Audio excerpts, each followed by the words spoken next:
নমস্কার। আজকের এই বিশেষ আলোচনায় সবাইকে স্বাগত। আর এখন জীবনের সবচেয়ে বড় একটা সিদ্ধান্তের সামনে এসে দাঁড়িয়েছ তোমরা। কোন স্ট্রিমটা বাছব? সায়েন্স, কমার্স নাকি আর্টস? আজ কিন্তু আমরা কোনো মামুলি জ্ঞান দেব না, বরং একটা সায়েন্টিফিক মানে একদম বৈজ্ঞানিক পদ্ধতিতে কি করে সঠিক সিদ্ধান্ত নেওয়া যায় সে কৌশলটা শিখব। এমন একটা কৌশল যা তোমাদের কেরিয়ারের মুডটাই ঘুরিয়ে দিতে পারে। কিরে, সায়েন্স নিবি তো? এই প্রশ্নটা খুব চেনা লাগছে, তাই না? মাধ্যমিক পরীক্ষা শেষ হতে না হতেই পাড়াপড়শি, আত্মীয় স্বজন আর হ্যাঁ, বাবা মায়ের কাছ থেকেও তো এই প্রশ্নটা শুনতেই হচ্ছে বারবার। আর এই একটা প্রশ্নই ছাত্রছাত্রীদের ওপর যে কি পরিমাণ চাপ তৈরি করে। তো আজকের আলোচনাটা ঠিক এই চাপটাকে মাথা থেকে সরিয়ে একটা পরিষ্কার সঠিক রাস্তা খুঁজে বের করার জন্য। কথাটা কিন্তু একদম সত্যি। এখনকার একটা ছোট্ট ভুল সিদ্ধান্ত পরের 10টা বছর কিন্তু নষ্ট করে দিতে পারে। তবে ভয় পাওয়ার কিছু নেই। ভয় না পেয়ে চলো আমরা একটা সায়েন্টিফিক মেথড বা কৌশল কাজে লাগাই, যাতে এই গুরুত্বপূর্ণ সিদ্ধান্তটা একদম পারফেক্ট হয়। আমি বলবো একটা খাতা কলম নিয়ে বসে পড়ো, কারণ এই আলোচনাটা তোমাদের কেরিয়ারের একটা টার্নিং পয়েন্ট হতে পারে।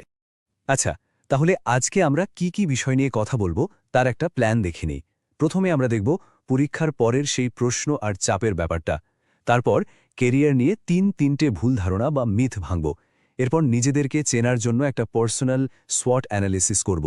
তারপর দেখব কোন স্ট্রিমটা বাছা উচিত। আর একদম শেষে জানব একটা গোল্ডেন কেরিয়ার রুল। চলো তাহলে শুরু করা যাক। তো আমাদের প্রথম পর্ব, পরীক্ষার পরের প্রশ্ন।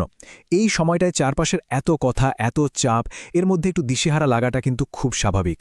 আর সবার আগে এটা মাথায় রাখতে হবে যে এই অনুভূতিটা শুধু তোমার একার নয়, প্রায় সবাই এই সিচুয়েশনের মধ্যে দিয়ে যায়। আচ্ছা, এবার চলো পরের ধাপে যাওয়া যাক।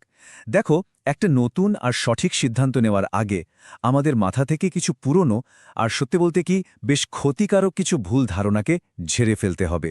কারণ এই ধারণাগুলোই কিন্তু ঠিকঠাক ডিসিশন নিতে সবচেয়ে বড় বাধা হয়ে দাঁড়ায়। প্রথম আর সবচেয়ে বড় মিথ বা ভুল ধারণাটা কি জানো? সেটা হলো পরীক্ষায় বেশি নম্বর পেয়েছ মানে তোমাকে সায়েন্স নিতেই হবে। ব্যাস, এটা আমাদের সমাজে এমনভাবে গেঁথে গেছে যে ভালো ছাত্রছাত্রীরা অন্য কিছু ভাবার সাহসই পায় না, ভয় পায়। কিন্তু আসল সত্যিটা কি? সত্যিটা হলো সাফল্য কিন্তু শুধু নম্বরের উপর নির্ভর করে না, এটা নির্ভর করে তোমার আসল আগ্রহ আর দক্ষতার উপর। এমন হাজার হাজার উদাহরণ আছে যেখানে কেউ হয়তো 90% নম্বর পেয়েও সায়েন্সে গিয়ে ফেল করেছে বা মাঝপথে পড়াটাই ছেড়ে দিয়েছে। কেন? কারণ তার আসল ইন্টারেস্ট বা আগ্রহটা ছিল অন্য কোনো দিকে। এবার আসি দ্বিতীয় মিথে। অনেকেই কি ভাবেন যে আর্টস বা হিউম্যানিটি স্ট্রিমটা হলো ডাব্বা বা গাধা স্টুডেন্টদের জন্য। এটা যে কি মারাত্মক একটা ভুল আর অসম্মানজনক ধারণা তা বলার নয়। আসল সত্যিটা হলো আমাদের দেশের বড় বড় সরকারি অফিসার মানে আইএএস, আইপিএস, নামকরা উকিল আর যারা খুব ক্রিয়েটিভ ফিল্ডের লিডার, তাদের বেশিরভাগই কিন্তু এই আর্টস ব্যাকগ্রাউন্ড থেকে উঠে আসেন। কারণ আর্টস বিভাগটাই আসলে গভীরভাবে চিন্তা করার আর জ্ঞান অর্জনের ভিতটা তৈরি করে দেয়। আর ৩ নম্বর মেথটা কি? বন্ধুদের পাল্লায় পড়া। আমার বেস্ট ফ্রেন্ড সায়েন্স নিচ্ছে, তাই আমিও নেব। বা আমার পুরো গ্রুপটাই কমার্স নিচ্ছে, আমি একা আর্টস নেব নাকি? এই চিন্তাটা বিশেষ করে এই বয়সে মাথায় আসেই। কিন্তু শোনো, এটা একটা আত্মঘাতী সিদ্ধান্ত। সোজা কথায় তোমার ব্রেন আর তোমার বন্ধুর ব্রেন তো এক নয়, তাই না? তোমার শক্তি, তোমার দুর্বলতা, তোমার আগ্রহ সব কিছুই তোমার একদম নিজস্ব। বন্ধুর রাস্তা ধরে নিজের কেরিয়ার বানাতে যাওয়াটা বোকামি ছাড়া আর কিছুই না। বেশ, তাহলে তো মাথা থেকে ভুল ধারণাগুলো সব ঝেড়ে ফেলা গেল। এবার আসল কাজটা করার পালা। সেটা হলো নিজেদেরকে আবিষ্কার করার একটা সায়েন্টিফিক পদ্ধতি শেখা। আমরা একটা দারুণ কর্পোরেট কৌশল ব্যবহার করব, যেটা কিন্তু পার্সোনাল কেরিয়ার প্ল্যানিংয়ের জন্য অসাধারণ কাজ করে। এই পদ্ধতিটার নাম হলো সোয়াট অ্যানালিসিস। সোয়াট মানে কি? এস হলো স্ট্রেংথস মানে তোমার শক্তি, ডাব্লিউ হলো উইকনেসেস মানে তোমার দুর্বলতা, ও হলো অপরচুনিটিস মানে সুযোগ, আর টি হলো থ্রেটস মানে ভীতি বা বাধা।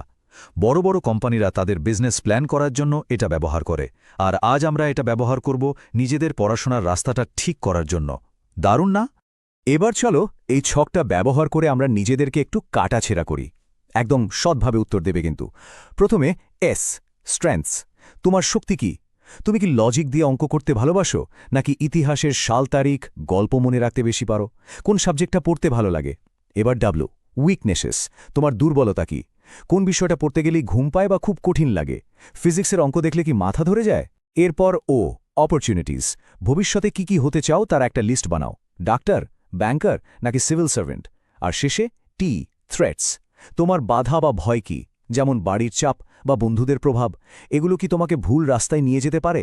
এই 4টে পয়েন্ট খাতায় লিখে ফেলো। আচ্ছা, নিজেদেরকে চেনার জন্য এই শক্তিশালী টুলটা তো আমরা পেয়ে গেলাম। এবার আসল কাজ, এই যে জ্ঞানটা আমরা পেলাম সেটার ওপর ভিত্তি করে দেখব কোন স্ট্রিমটা আমাদের প্রোফাইলের সাথে ঠিকঠাক ম্যাচ করছে। এটাই কিন্তু সবচেয়ে ইম্পর্ট্যান্ট স্টেপ। প্রথমে আসি সায়েন্স নিয়ে। কাদের জন্য সায়েন্স স্ট্রিমটা বেস্ট? দেখো, যাদের মনে সবসময় কেন আর কিভাবে এই দুটো প্রশ্ন ঘুরপাক খায়, যাদের দিনে অন্তত 6 থেকে 8 ঘন্টা মন দিয়ে পড়ার ধৈর্য আছে, আর যারা অঙ্ক আর লজিকে বেশ ভালো, তাদের জন্য সায়েন্স। ভবিষ্যতে ডাক্তার, ইঞ্জিনিয়ার, রিসার্চার বা পাইলট হওয়ার স্বপ্ন থাকলে এটাই তোমার রাস্তা। হ্যাঁ, একটা কথা, অঙ্কে যদি একটু কাঁচা হও তাহলে বায়োসায়েন্স নিতে পারো, কিন্তু মাথায় রাখো ফিজিক্সটা কিন্তু সেখানেও সামলাতে হবে। এবার আসি কমার্স বা বাণিজ্য বিভাগে। কাদের জন্য এটা?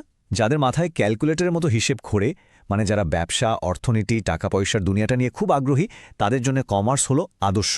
ভবিষ্যতে চার্টার্ড অ্যাকাউন্টেন্ট বা সিএ, কোম্পানি সেক্রেটারি বা সিএস, এমবিএ করা বা ব্যাংকিং লাইনে যাওয়ার জন্য এটাই হলো সঠিক পথ।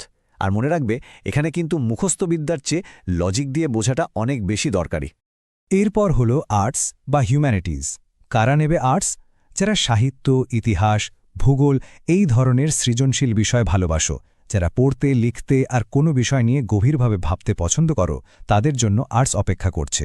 আর একটা খুব জরুরি কথা, আর্টস কিন্তু এখন ভীষণ ট্রেন্ডিং। বিশেষ করে ইউপিএসসি বা ডাব্লিউবিসিএস এর মতো সিভিল সার্ভিস পরীক্ষার প্রস্তুতির জন্য আর্টসকে এখন সেরা ভিত বা ফাউন্ডেশন বলে মনে করা হয়। আর সবশেষে পলিটেকনিক বা ভোকেশনাল স্ট্রিম, এটা কাদের জন্য? যাদের বইয়ের থিওরির চেয়ে হাতে কলমে কাজ করতে বেশি ভালো লাগে, আর যারা খুব তাড়াতাড়ি একটা টেকনিক্যাল ফিল্ডে চাকরি পেতে চাও, তাদের জন্য এটা একটা দুর্দান্ত অপশন। মাত্র 3 বছরের একটা কোর্স করেই কিন্তু জুনিয়র ইঞ্জিনিয়ার হিসেবে কাজে যোগ দেওয়া যায়। এতক্ষণ ধরে তো অনেক কথা হলো।